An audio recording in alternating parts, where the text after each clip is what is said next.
نیکیوں، رحمتوں، برکتوں، مغفرتوں کی بہار کا مہینہ عطا فرمایا۔ شعبان المعظم 1444 ہجری کے بابرکت لمحات میں اس وقت ہم موجود ہیں۔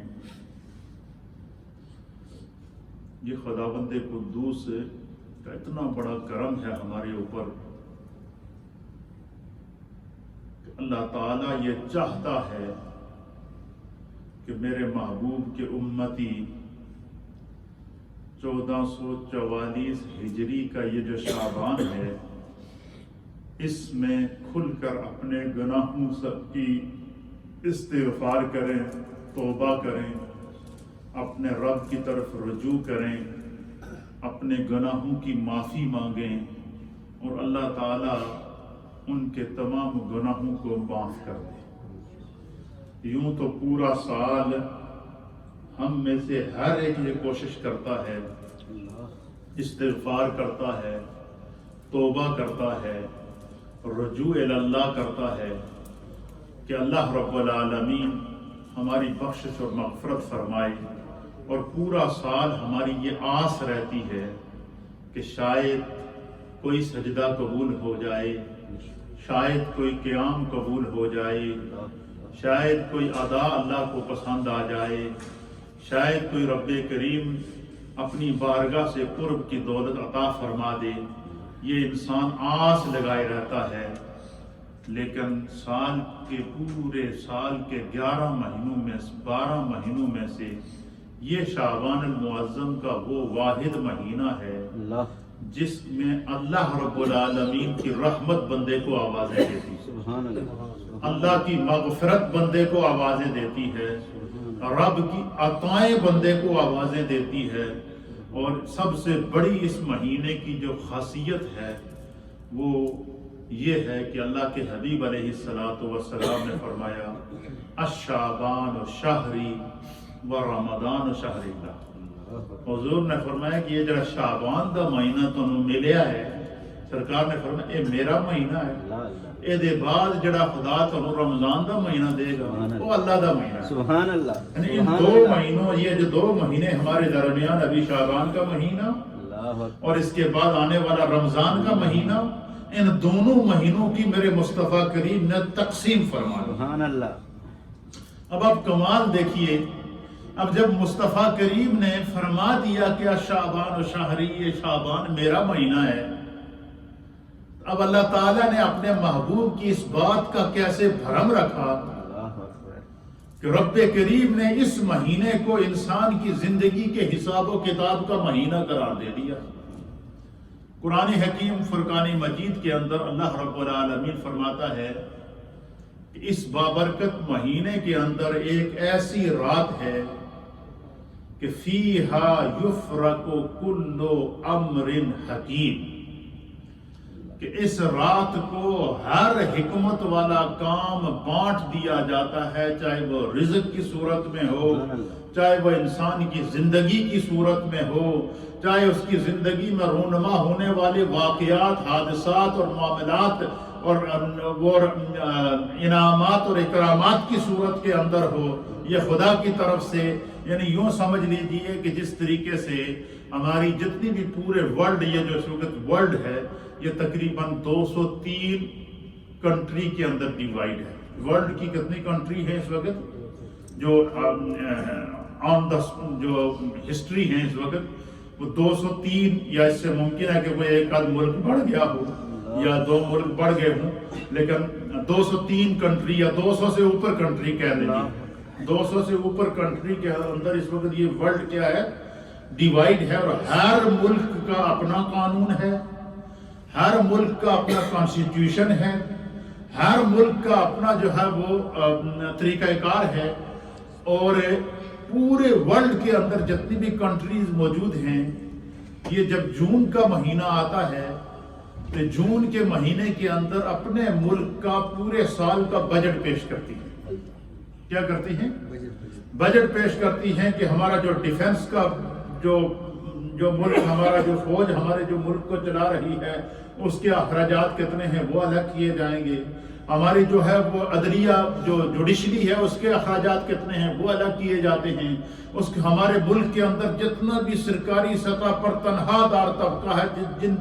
جس محکمے سے تنخواہیں لینی ہیں اس کا بجٹ الگ کر دیا جاتا ہے۔ اس طریقے سے پورے سال کا بجٹ نکال کے حساب کر کے ہر مد سے پیسے الگ کر کے رکھ، پھر کیا ہوتا ہے پورا سال ملک چلتا رہتا ہے۔ اسی طریقے سے یہ جو شعبان المعظم کا مہینہ ہے، ہر سال اللہ تعالی ہماری زندگی کا بجٹ اس مہینے کی 15ویں شب کو پیش کرتا ہے۔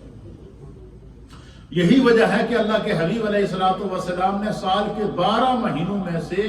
شعبان المعظم کے مہینے کو خاص طور پر پن پوائنٹ کر کے، خاص طور پر مختص کر کے، خاص طور کے اوپر اس مہینے کو اللہ کے حبیب علیہ الصلوۃ والسلام نے خاص کر کے فرما دیا شعبان و شہری، یہ میرا مہینہ ہے۔ یہ اس مہینے کی اپنی طرف نسبت اس لیے کی ہے کہ جس میرے امتی کے دل کے اندر رائی کے دانے کے برابر بھی ایمان ہوگا، جب بھی شعبان کا مہینہ آئے گا تو پورے اہتمام کے ساتھ استغفار کرے گا، پورے اہتمام کے ساتھ اپنے گناہوں سے کا اعتراف کرے گا، پورے اہتمام اور انصرام کے ساتھ اپنے گناہوں کی معافی مانگ کر اپنے رب کی بارگاہ میں اعتراف جرم کر کے اپنے گناہوں کی معافی مانگے گا، اور اللہ تعالیٰ پھر اس مہینے میں ایک ایسی رات عطا فرماتا ہے کہ اللہ کے حبیب علیہ الصلوۃ والسلام فرماتے ہیں کہ اگر کسی کے گناہ بنی کلب کے بکریوں کے بالوں کے برابر بھی ہوں گے، سمندروں اور پہاڑوں کے سے بھی بڑے بڑے کسی کے گناہ ہوں گے،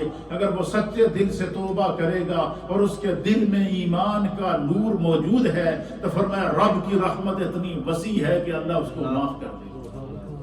تو یہ مہینہ ہے، یہ مسلمانوں کے لیے، اہل ایمان کے لیے بہار کا موسم ہے، اور اس میں نیکیوں کی بہار آتی ہے۔ اس مہینے کے اندر کیا ہوتی ہے؟ استغفار کی بہار آتی ہے۔ اس مہینے کے اندر خدا کی رحمت کی بہار آتی ہے، اور اس کے جو اثرات ہوتے ہیں وہ پورا سال انسان کی جو ہے وہ کے اوپر مرتب رہتے ہیں۔ تو اس اعتبار سے اس مہینے کی بڑی فضیلت ہے۔ اس اور حدیث کے اندر آتا ہے کہ سرکار دو عالم صلی اللہ تعالیٰ علیہ وآلہ وسلم جب بھی شعبان المعظم کا مہینہ آتا آپ کثرت سے روزے رکھتے، کثرت سے استغفار کرتے، اور ام المؤمنین کہتی کہ بسا اوقات حضور کنٹینیو روزے رکھتے۔ تو ہم سوچتے کہ شاید یہ کبھی روزہ توڑیں گے، انہیں پورا مہینہ رکھیں گے، تو اچانک آپ روزہ چھوڑ دیتے۔ پھر کثرت سے تلاوت قرآن کرتے، کثرت سے استغفار کرتے۔ صاحب سے وجہ پوچھی گئی تو اللہ کے حبیب نے فرمایا کہ اس مہینے کی میں ایک شب ہے جس کو شب برات کہتے ہیں، اور اس شب میں انسانوں کے اعمال اللہ کی بارگاہ میں پیش کیے جاتے ہیں۔ مصطفیٰ کریم نے فرمایا کہ میں مصطفیٰ یہ چاہتا ہوں کہ جب میری فائل اللہ کی بارگاہ میں کھلے، یا تو میں حالت روزہ میں نظر آؤں، یا تلاوت قرآن کرتا ہوا نظر آؤں، یا حالت استغفار میں نظر آؤں، یا اللہ کی بارگاہ میں قیام اور قعود اور سجود کرتے ہوئے نظر آؤں۔ اس لیے میرے دوستو، ہم پورا سال غفلت کرتے رہتے ہیں، اس مہینے میں سچے دل کے ساتھ، اچھی نیت کے ساتھ ہم نے اپنے رب کی طرف رجوع کرنا ہے۔ اس مہینے کی جہاں اور برکات ہیں، اس بابرکت مہینے کی 2 تاریخ کو 2 شعبان المعظم 150 ہجری، 2 شعبان المعظم 150 ہجری، اور اس وقت ہم جس اسلامک سال سے گزر رہے ہیں یہ ہے 1444 ہجری۔ کہ کون سا ہے؟ 1444 میں سے آپ 150 نکال لیں تو یہ تقریباً کوئی 1300 سال ہوں گے۔ کتنے؟ 1300 سال پہلے،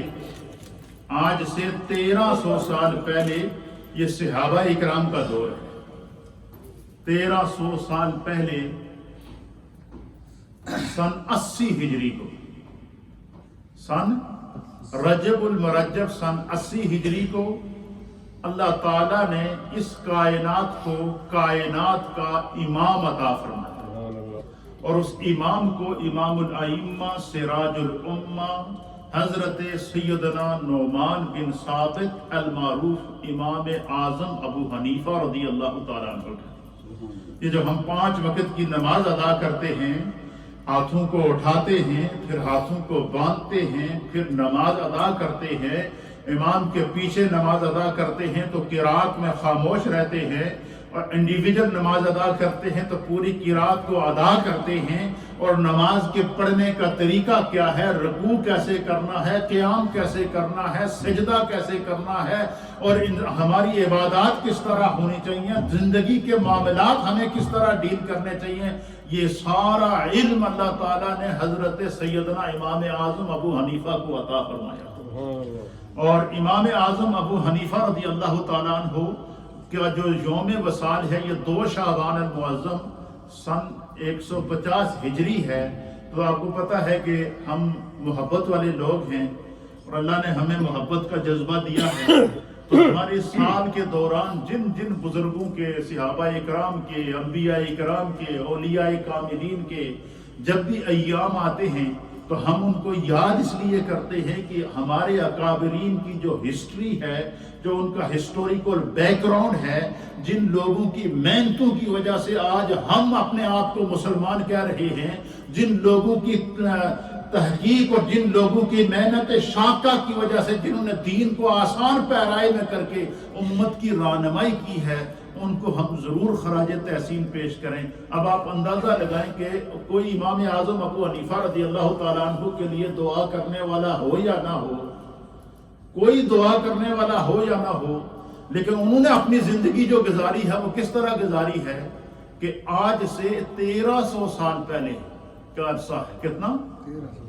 1300 یا 1350 سال پہلے کا عرصہ آپ لے لیجئے، اور یا 1250 یا 1350 سال عرصہ لے لیے، 1300 سال کم و بیش عرصہ گزرنے کے بعد آج بھی اگر امت کی زبان پر امام اعظم ابو حنیفہ کا نام موجود ہے، امام اعظم ابو حنیفہ کا عمل آج بھی اگر امت کی رہنمائی کر رہا ہے، امام اعظم ابو حنیفہ کے سکھائے ہوئے اصول پر امت آج بھی اگر عبادت کر رہی ہے، اور فقہ حنفی کے مطابق آج بھی اگر امت، اور اس وقت روئے زمین کے اوپر جتنی فقہ ہیں، فقہ حنفی ہے، فقہ شافعی ہے، فقہ مالکی ہے، فقہ حنبلی ہے، یہ جتنی بھی فقہ ہیں یہ سارے کے سارے سنی ہیں۔ یہ کیا ہیں؟ سارے کے سارے اہل سنت ہیں، سنی ہیں، اور ان کو اللہ تعالیٰ نے دین کے لیے کیا کیا ہے؟ منتخب کیا ہے۔ اور پھر آپ مجھے بتائیں کہ اتنا عرصہ گزرنے کے بعد بھی اگر امام اعظم ابو حنیفہ کا عمل آج بھی امت کی نماز درست کر رہا ہے، امت کے اعمال کو درست کر رہا ہے، امت کے دین کو درست کر رہا ہے، امت کے دین کی سمت کو درست کر رہا ہے، تو مجھے بتائیں کہ کوئی امام اعظم ابو حنیفہ کے لیے دعا کرنے والا ہو یا نہ ہو، ان کا عمل ہی ان کے لیے صدقہ جاریہ ہے۔ یار انصاف کی بات، آپ سارے سمجھدار لوگ بیٹھے ہیں، پڑھے لکھے لوگ بیٹھے ہیں، اللہ نے ہم سب کو شعور دیا ہے، ہم نے اپنے ملکوں سے اٹھ کر پوری دنیا کے بر اعظموں کو کراس کر کے ہم یہاں پر بیٹھے ہیں۔ وہ ہمارے یہاں کہتے ہیں نا فلانا بندہ 7 سمندروں پار رہتا ہے، یہ ہم کہتے ہیں یا نہیں ہے؟ اگر ہم اپنے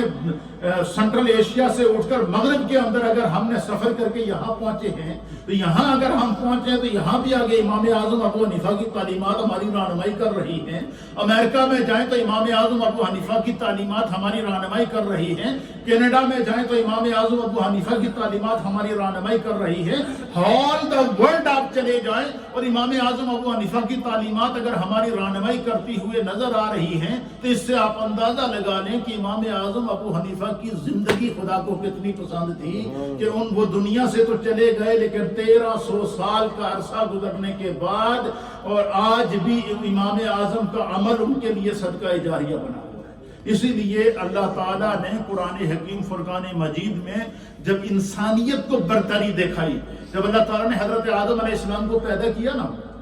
تو فرشتوں نے سب سے پہلے اعتراض کیا۔ فرشتوں نے اللہ کی بارگاہ میں عرض کیا کہ بار الہ، یہ جو انسان جس کو آپ اپنا خلیفہ بنا کے دنیا میں بھیج رہے ہیں، یہ دنیا میں خون ریزی کرے گا، جھگڑے کرے گا، تباہیاں پھیلائے گا، اور ہم تیری تسبیح کرنے کے لیے کافی ہیں، نحن نقدس لک، ہم تیری تسبیح کرنے کے لیے کافی ہیں، اور ہم جو ہے وہ نسبح، ہم تیری تسبیح کرنے کے لیے کافی ہیں، ہم میں نہ جھگڑے ہیں، نہ فساد ہیں، نہ زمینی تنازع ہیں، نہ کچھ ہیں۔ تو ہم تیری اللہ تعالیٰ نے فرمایا کہ اے میرے فرشتوں انی اعلم ما لا تعلمون، فرشتوں کو اللہ نے اس کا کیا جواب دیا کہ جو میں جانتا ہوں تسی نہیں جانتے۔ اچھا، جب اللہ تعالیٰ نے فرشتوں حضرت آدم علیہ السلام کو پیدا کیا تو فرشتوں کو بھی اللہ تعالیٰ، جو فرشتوں میں سب سے زیادہ عالم فرشتوں میں اس وقت کون تھے؟ جبریل نبی علیہ السلام۔ اس کے بعد فرشتوں کا ایک استاد بھی مقرر کیا تھا جس کو معلم الملکوت کہتے ہیں، اس کا نام عزازیل تھا جس کو شیطان کہتے ہیں، وہ فرشتوں کا استاد تھا۔ اس نے کہا جی میں تو فرشتوں کا استاد ہوں اور اللہ تعالیٰ نے یہ جو انسان پیدا کیا ہے میں اس کے ساتھ مقابلہ کروں گا۔ اور اللہ تعالیٰ نے حکم فرمایا جب آدم علیہ السلام کو پیدا کیا تو پھر اللہ تعالیٰ نے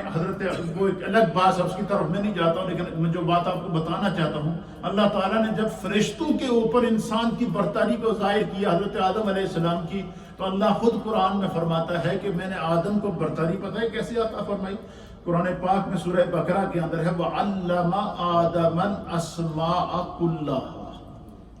کہ اللہ تعالیٰ نے روئے زمین اور ساتوں زمینوں اور ساتوں آسمانوں، جنت اور آخرت کی جتنی کائنات پیدا کی تھی، ہر شے کا نام اور اس کا علم اللہ نے آدم علیہ السلام کو عطا کر دیا۔ سبحان اللہ۔ وَعَلَّمَ آدَمَ الْأَسْمَاءَ كُلَّهَا۔ اور اسی طریقے سے جب رسول اللہ صلی اللہ تعالیٰ علیہ وآلہ وسلم کو اللہ تعالیٰ نے آخری نبی بنا کر بھیجا، آپ کے اوپر نبوت کو تمام کر دیا اور آپ کو معراج کی شب امام الانبیاء کا تاج بھی پہنا دیا، اور قیامت تک آپ کی شریعت اور آپ پر نازل ہونے والے قرآن کو جو ہے وہ امت کے لیے جو ہے وہ رہنما اصول مقرر کر دیا، تو اللہ تعالیٰ نے نبی علیہ السلام کی برتری کو جب تمام انبیاء اور تمام فرشتوں پر ظاہر کیا تو اللہ تعالیٰ نے محبوب کے مقام کو بھی خود بیان فرمایا الرحمن علم القرآن، فرمایا رحمان وہ ہے کہ جس نے اپنے محبوب نے خود قرآن کا علم عطا فرمایا۔ اور قرآن کا علم کیا ہے؟ کائنات کی ہر شے کا علم قرآن کے اندر ہے، ساتوں آسمانوں کا علم قرآن کے اندر ہے، چاند اور سورج کا علم قرآن کے اندر ہے، ستاروں کا علم قرآن کے اندر ہے، ساتوں زمینوں کی تہوں کا علم قرآن کے اندر ہے، سمندر کی گہرائی اور گہرائی کا علم اللہ نے قرآن کے اندر بیان کر کے فرما دیا۔ تبیانا لکل شیء، اللہ تعالیٰ نے قرآن میں ہر چیز کا بیان کھول کر بیان کر دیا، اور فرمایا ان تمام علوم کا اللہ تعالیٰ نے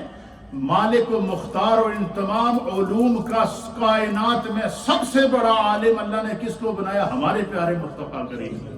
اور جب چونکہ اب نبی علیہ السلام پر نبوت تمام ہو گئی، دین مکمل ہو گیا، الیوم اکملت لکم دینکم واتممت علیکم نعمتی ورضیت لکم الاسلام کا تاج محبوب کو پہنا دیا گیا، اب نبوت بھی ختم، دین بھی مکمل، اب قیامت تک اس دین کو باقی رکھنا تھا۔ تو اللہ کے حبیب علیہ السلام نے اس دنیا سے ظاہری طور پر پردہ فرماتے ہوئے اعلان فرمایا، حضور نے فرمایا کہ جو اللہ کا نبی ہوتا ہے، فرمایا میں اپنی امت کے لیے یا اپنی اولاد کے لیے، حضور نے فرمایا نہ تو کوئی زمین چھوڑ کے جا رہا ہوں، نہ کوئی جو ہے وہ درم اور دنانیر چھوڑ کے جا رہا ہوں، نہ کوئی بینک اور بیلنس چھوڑ کے جا رہا ہوں۔ حضور نے فرمایا انما العلماء ورثۃ الانبیاء، حضور نے فرمایا جو خدا نے مجھے علم دیا ہے اس علم کو میں وراثت کے طور پر اپنی امت کے اہل علم کو دے کر جا رہا ہوں۔ کیا فرمایا سرکار نے کہ میری وراثت کیا ہے؟ علم ہے، اور علم ایسا آئے گا، سرکار دو عالم صلی اللہ علیہ وسلم نے فرمایا کہ علم ہر چیز کو کھول کر بیان کر دے۔ آج کا دور سب سے زیادہ ترقی یافتہ دور ہے یا نہیں ہے؟ انسان آسمانوں کے اوپر، ساتوں آسمانوں کے اوپر سیاروں کے ذریعے انسان اس وقت سرچ کر رہا ہے، لیکن انسان ابھی تک تو ایک آسمان کے اوپر بھی جانے کا دعویٰ نہیں کر پایا۔ لیکن اللہ کے حبیب علیہ السلام نے اس دنیا سے جانے سے پہلے ساتوں آسمان سے اوپر جا کر، سدرہ سے اوپر جا کر، لامقام پہ جا کر، قرب خاص میں جا کر کائنات کو بتا دیا کہ انسانیت قیامت تک جتنی ترقی کرے گی وہ مصطفیٰ کے قدموں کے نیچے رہے گی، مصطفیٰ کے قدموں سے اوپر نہیں جا سکتی۔ لیکن اللہ کے حبیب علیہ السلام نے فرمایا کہ میں نے اپنے علم کا وارث اپنی امت کے علماء کو، اہل علم کو بنایا ہے۔ پھر ایک روایت کے مطابق سرکار دو عالم صلی اللہ علیہ وسلم نے فرمایا کہ نبوت اور رسالت کے علاوہ، کیونکہ نبوت اور رسالت کو اللہ نے مصطفیٰ پر ختم کر دیا، حضور نے فرمایا نبوت اور رسالت کے علاوہ اللہ تعالیٰ نے جتنے معرفت کے اور جتنے علم کے خزانے مجھے عطا فرمائے مجھ مصطفیٰ کو، حضور فرماتے ہیں میں نے اپنے سینے سے وہ سارے کے سارے ابو بکر کے سینے میں ہنڈیل دیے ہیں۔ پھر ایک روایت کے مطابق حضور علیہ السلام نے فرما دیا کہ من کنت مولاہ فہذا علی مولاہ، جس کا میں مولا ہوں اس کا مولا علی ہے۔ اسی طریقے سے فاروق اعظم رضی اللہ تعالیٰ عنہ کے علم کو قرآن بیان کرتا ہے کہ حضرت فاروق اعظم کو اللہ تعالیٰ نے مصطفیٰ کریم کی نگاہ کے صدقے وہ علم عطا فرمایا تھا کہ سرکار کی مجلس لگی ہوتی، حضور کسی مسئلے میں مشاورت کرتے، مشورہ پوچھتے، جیسے ہم ایک دوسرے سے مشورہ کرتے ہیں، تو فاروق اعظم جب کسی کام کا مشورہ دیں تو ان کی زبان میں، ان کی سمجھ میں، ان کی عقل میں اللہ نے اتنی بڑی فراست عطا فرمائی تھی کہ قرآن کریم کے اندر 17 آیات ایسی ہیں۔ کتنی؟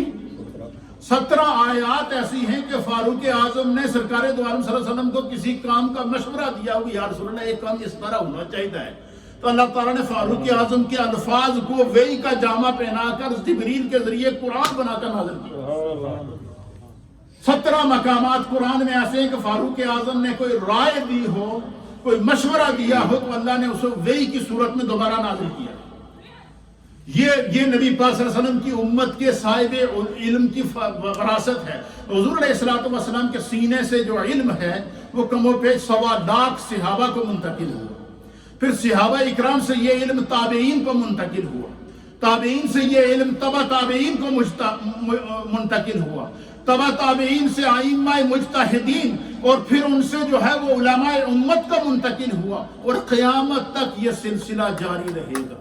یہی وجہ ہے کہ روایات کے اندر آتا ہے کہ ہر 100 سال کے بعد، کتنے؟ ہر 100 سال گزرنے کے بعد انسان کی روایات چینج ہو جاتی ہے، اور بعض اوقات ایسا ہوتا ہے کہ انسان اپنی جو ہے وہ دینی اقدار کو بھی بھول جاتا ہے، اتنا معاشرے کے اندر گم ہو جاتا ہے۔ تو نبی پاک نے فرمایا کہ ہر صدی کے سیرے کے اوپر ہر 100 سال کے بعد اللہ تعالیٰ ایک ایسا صاحب علم امام اس دنیا کو دے گا کہ وہ لوگوں کے دلوں کے اندر جو دین کی جو حدود یا دین کا جو علم یا سنت کا جو علم یا دین کی زندگی گزارنے کا جو طریقہ جو لوگوں سے مفقود ہو چکا ہوگا، گم ہو چکا ہوگا، لوگوں کے سینوں سے میب ہو، جیسے جس کو ہم انگلش میں ریموو کہتے ہیں کہ فلاں چیز ریموو ہو گئی یا فلاں چیز ڈیلیٹ ہو گئی، کمپیوٹر کی زبان میں اس کو کیا کہتے ہیں؟ فلاں چیز کیا ہوگی؟ ڈیلیٹ ہو گئی، اور جو چیز ڈیلیٹ نہ ہو کہتے ہیں کہ فائل کو سیو کر لیا گیا۔ یہ کہتے ہیں یا نہیں کہتے ہیں؟ مائکروسافٹ ورڈ کے اندر جب ہم جاتے ہیں اور کمپیوٹر کے اندر ہم جب کسی چیز کی ٹائپنگ کرتے ہیں تو اگر ہم نے اس کو رکھنا ہو تو ہم کیا کرتے ہیں؟ کنٹرول ایس کا بٹن دبا کر اس کو کیا کرتے ہیں؟ سیو کر لیتے ہیں۔ پھر جب بھی آپ چاہیں زندگی میں اس کو کھولنا چاہیں وہ فائل آپ کے سامنے کھل کر آ جائے گی، اور جس کی آپ کو ضرورت نہ ہو تو آپ کنٹرول ڈی کو دبا دیں اور کیا ہو جائے گی؟ وہ ڈیلیٹ ہو جائے گی۔ تو فرمایا کہ 100 سال جب کسی بھی معاشرے میں 100 سال گزرتے ہیں تو 100 سال کے اندر انسان جو دین کے مسائل ہوتے ہیں یا زمانے کے اندر آنے والی تغیرات اور تبدیلیاں ہوتی ہیں، ان کی وجہ سے انسان دین کے اصل مواخذ کو بھول جاتا ہے۔ تو اللہ کے حبیب علیہ السلام نے فرمایا کہ ہر 100 سال کے بعد اللہ تعالیٰ قیامت تک میری امت کو کوئی نہ کوئی ایسا امام، کوئی نہ کوئی ایسا مجتہد، کوئی نہ کوئی ایسا مجدد عطا فرمائے گا جو دین کی جو لوگ بھلا چکے ہوں گے اس کو دوبارہ زندہ کر کے پھر امت کے سینوں کے اندر جو وہ زندہ کر دے گا۔ حتیٰ کہ میرے سامنے حدیث پاک ہے، اور یہ حدیث ہے، اس حدیث کو جو ہے وہ امام مسلم نے روایت کیا ہے، اور اس کو امام جلال الدین سیوطی رحمۃ اللہ علیہ نے امام مسلم نے باب فصل الفارس کے اندر نقل فرمایا ہے، اور اسی طریقے سے امام جلال الدین سیوطی رحمۃ اللہ علیہ نے تبشیر النبی صلی اللہ تعالیٰ علیہ وسلم کی کتاب کے صفحہ نمبر 33 کے اوپر اس کا نقل فرمایا ہے، اور اسی طریقے سے علامہ ابن حجر مکی رحمۃ اللہ علیہ نے الخیرات الحسان عربی کی بہت بڑی مستند کتاب ہے، اس کے اندر جو ہے وہ اس حدیث کو نقل فرمایا ہے کہ اللہ کے حبیب علیہ الصلوۃ والسلام نے ایک دن صحابہ اکرام کو مخاطب کر کے فرمایا کہ میری امت پر ایک ایسا زمانہ آئے گا. حضور نے کیا فرمایا کہ میری امت پر ایک ایسا زمانہ آئے گا کہ علم دنیا سے اٹھ جائے گا. کیا ہو جائے گا؟ علم زمین سے اٹھ کر آسمانوں پر چلا جائے گا. حدیث کے اندر حضور نے فرمایا اوج سریا پر چلا جائے گا. اوج سریا ایک اس ستارے کو کہتے ہیں، آپ نے دیکھا ہوگا کہ جب 14ویں کا چاند ہوتا ہے اور بالکل آسمان صاف ہوتا ہے تو آسمان کے چاند کے ارد گرد چند سٹار نظر آتے ہیں. 4 5 یا 6 یا 7 سٹار ایسے ہوتے ہیں، ان کے بیچ میں ایک بڑا ستارہ ہوتا ہے اور اس ستارے کو سریا کہتے ہیں. کیا کہتے ہیں؟ تو نبی علیہ الصلوۃ والسلام نے فرمایا، حدیث کے الفاظ سماعت فرمائیں. حضور نے فرمایا کہ میری امت پر ایک ایسا زمانہ آئے گا کہ لو کان الدین عند السریا. حضور نے فرمایا کہ اگر دین دنیا سے اٹھ کر، علم دنیا سے اٹھ کر، اسلام دنیا سے اٹھ کر، سنت نبی دنیا سے اٹھ کر، لوگ اس کو بھلا دیں گے، ناسیتاً منسیہ ہو جائیں گے، اور اگر وہ دین دنیا سے اٹھ کر اوج سریا پر 7واں آسمان سے اوپر چلا جائے گا تو حضور نے فرمایا کہ رجل من الفارس، حضور نے فرمایا لا ذهب به. حدیث کے الفاظ ہیں کہ لو کان الدین عند السریا. حضور نے فرمایا کہ اگر دین دنیا سے اٹھ کر، اسلام دنیا سے اٹھ کر، علم دنیا سے اٹھ کر 7 آسمانوں سے اوپر چلا جائے گا، ٹاپ آف دا 7 سکائی اگر علم چلا جائے گا تو حضور نے فرمایا لا ذهب به رجل. سرکار نے فرمایا کہ میری امت میں سے ایک ایسا شخص پیدا ہوگا من الفارس سے. حضور نے فرمایا اس شخص کا تعلق پرشین سٹیٹ سے ہوگا. فارس کا معنی ہے پرشین سٹیٹ، فارسی بولتا ہوگا. پرشین سٹیٹ سے اس شخص کا تعلق ہوگا. یا فرمایا کہ من ابناء الفارس، یا فارس کے پرشین سٹیٹ میں سے کچھ ایسے، اس سرزمین کو، پرشین سٹیٹ کی سرزمین کچھ ایسے بیٹے پیدا کرے گی، کوئی ایسے مرد پیدا کرے گی، کوئی ایسے صاحب ایمان اور صاحب ثروت علماء اور ائمہ اور دین متین کے جاننے والے پیدا کرے گی. تو فرمایا کہ لو کان الدین عند السریا، اگر دین 7 آسمانوں کے اوپر بھی چلا جائے گا تو حضور نے فرمایا میری امت کے اہل فارس میں سے ایک شخص آئے گا جو دین کو 7 آسمانوں سے واپس کھینچ کر زمین پر لائے گا اور لوگوں کے سینوں کے اندر اس کو نقش کر دے گا. علامہ جلال الدین سیوطی رحمۃ اللہ علیہ نے اس حدیث کی شرح کے اندر لکھا ہے کہ اس حدیث کے سب سے اولین مصداق اگر کوئی شخص ہے جس کی نشانی حضور نے فرمایا کہ فارس میں سے، پرشین سٹیٹ سے اس کا تعلق ہوگا، فرمایا وہ ذات امام اعظم ابو حنیفہ کی ذات ہے. اور امام اعظم ابو حنیفہ رضی اللہ تعالیٰ عنہ کو اللہ تعالیٰ نے بچپن سے ہی منتخب کیا تھا. یہ آپ کا جو بیک گراؤنڈ ہے اس کو آپ سنیں گے تو آپ کا ایمان تازہ ہو جائے گا کہ کچھ لوگ وہ ہوتے ہیں کہ جو چنیدہ ہوتے ہیں، سلیکٹڈ جن کو کہتے ہیں، جن کا انتخاب خدا کی طرف سے ہوتا ہے. خدا نے ان کو منتخب کیا ہوتا ہے ازل سے، ان کی روح کا انتخاب ہو جاتا ہے کہ یہ روح جب دنیا میں جائے گی اس سے کائنات کو نفع پہنچے گا. امام اعظم ابو حنیفہ کی روح وہ ہے کہ جس کا ازل سے فیصلہ کر دیا گیا تھا کہ یہ شخص لوگوں کے سینوں کے اندر جو دین کا علم اور دین کی رہنمائی کرے گا. آپ کے جو والد تھے ان کا نام تھا ثابت، اور حضرت نعمان بن ثابت رضی اللہ تعالیٰ عنہ آپ کے والد ماجد ہیں. آپ فرماتے ہیں کہ میں چھوٹا تھا، امام اعظم کے والد کہتے ہیں کہ میں چھوٹا تھا تو میرے ابا جان یعنی امام اعظم ابو حنیفہ کے دادا کہتے ہیں کہ امام اعظم کے والد کہتے ہیں حضرت ثابت رضی اللہ تعالیٰ عنہ کہ میں چھوٹا تھا تو میرے والد مجھے مولائے کائنات تاجدار حل عطا حضرت علی المرتضیٰ کی بارگاہ میں لے کر گئے. کہ امام اعظم ابو حنیفہ تابعین میں سے تھے. آپ نے صحابہ اکرام کا دور پایا اور 4 سے 5 اجلہ صحابہ اکرام سے آپ نے علم حاصل کیا براہ راست. اور امام اعظم ابو حنیفہ کے والد کہتے ہیں کہ میں چھوٹا تھا تو میرے والد مجھے مولائے کائنات حضرت علی المرتضیٰ کرم اللہ وجہہ الکریم کے پاس لے کر گئے. مولائے کائنات نے میرے چہرے پر نظر ڈالی. امام اعظم کے والد کے چہرے پر نظر ڈالی اور نظر ڈالنے کے بعد آپ نے ان کے امام اعظم کے دادا کو بتایا کہ اس بچے کو دین کا علم حاصل کرو، اس کی اولاد میں سے خدا بند قدوس تمہیں ایک وحید امت عطا فرمائے گا جو امت کا امام بنے گا۔ اور مولا کائنات نے حضرت امام اعظم ابو حنیفہ کے والد کو نیک اور صالح اور علمی اولاد کی بشارت بھی دی اور دعا بھی دی۔ آپ فرماتے ہیں کہ امام اعظم ابو حنیفہ رضی اللہ تعالیٰ عنہ کے علم کے اندر مولا کائنات کی دعا بھی شامل ہے، ان کے فیضان کے اندر مولا کائنات کا کرم اور فضل بھی شامل ہے۔ تو امام اعظم ابو حنیفہ رضی اللہ تعالیٰ عنہ جو ہے وہ تابعین میں سے ہیں۔ پھر اسی طریقے سے امام اعظم ابو حنیفہ کو جو خدا نے بصیرت عطا فرمائی تھی، جو بصارت عطا فرمائی تھی، اور وہ اس کا عالم یہ تھا کہ حضرت امام اعظم ابو حنیفہ جب وقت کے امام بنے تو آپ کے سامنے سے ایک خاتون جا رہی تھی، اس کے پاس ایک یتیم بچہ تھا اور وہ بہت غریب خاتون تھی،